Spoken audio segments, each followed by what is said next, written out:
I was a young entrepreneur and I really wanted to make it big. I really wanted to start my own business and eventually take the company public. I felt I needed to do this so I wouldn't have to work a 9 to 5. So, for my first business, like most people, I was struggling with getting clients. It was a healthy food delivery business and we wanted to aggressively expand to the whole of Singapore. Our greatest issue was our distribution channels. We needed sales and a lot of it to fuel our ambitions.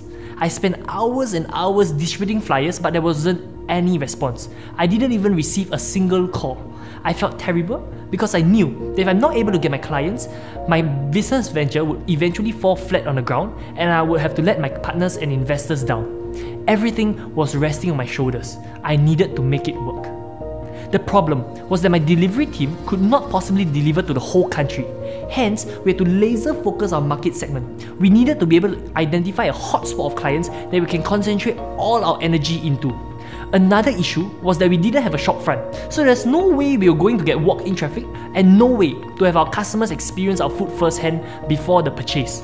This meant that there was almost no way to get our first few customers unless we had the marketing budget to invest in advertising like the other large delivery companies. But luckily for me, that's when I started to think about how to reverse engineer my customer. At that point, I didn't even know that this was called growth hacking, and that's when everything changed. We figured out that the best way to reach all the customers from each building is not from outside, but from inside. Instead of advertising with billboards, flyers and posters, the best way to advertise is to instead approach the HR department in companies to promote our healthy food for us. As a result, I was able to close a deal with DBS Bank, one of the largest banks in Singapore with 10,300 employees, and the HR of DBS sent an email to all their staff to inform them about healthy food.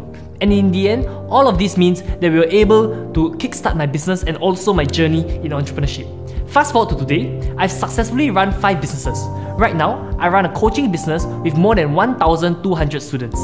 Starting from zero capital, we passed the $1 million mark within 18 months. In each business that I've started, I've used the same growth hacking principles to grow my business.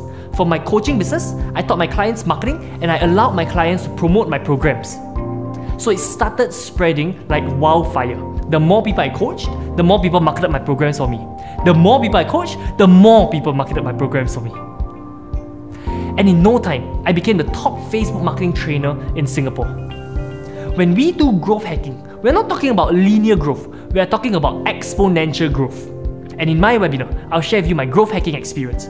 I'll share with you how I consulted with a restaurant business in Malaysia and raised $170,000 in one night and eventually transformed it into a business worth $8 million. I will also share with you real-life examples of how I've bought 20% of a business for $1 and increased the valuation of the business to $600,000 in 3 days. If you have a strong desire to learn how to grow your business using the exact same strategies and techniques that I used, click the link below to register for my webinar and allow me to share with you the exact methods of growth hacking. I'm Alaric, and this is Growth Hacking.